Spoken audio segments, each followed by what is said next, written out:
Mahal ka ba talaga?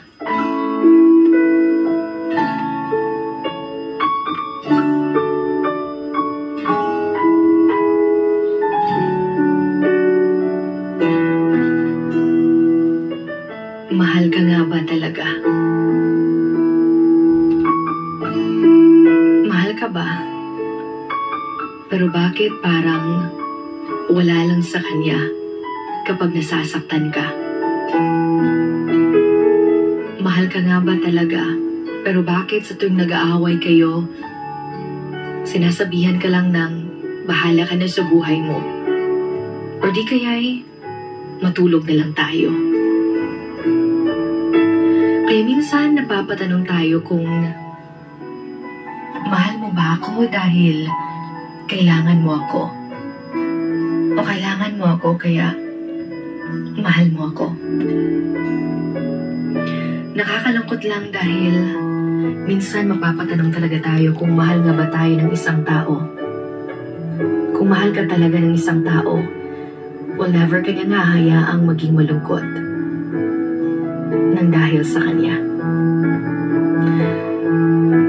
Kung mahal ka talaga ng isang tao, never ka niyang iiwan. Kung sapat ka talaga para sa kanya, never yang maghahanap ng iba. Tandaan na hindi natin kailangang ipilit na mahalin tayo ng isang tao. Dahil ang pag-ibig, binibigay ho yan ng kusa. Dili na siya nga ginapanghayo. Dili na siya nga ginapugos. At hindi rin po ito ipinagmamakaawa. Always remember, well, babies, that we shouldn't settle for love that requires begging. Because real love doesn't come from pleading. It comes with mutual respect and understanding.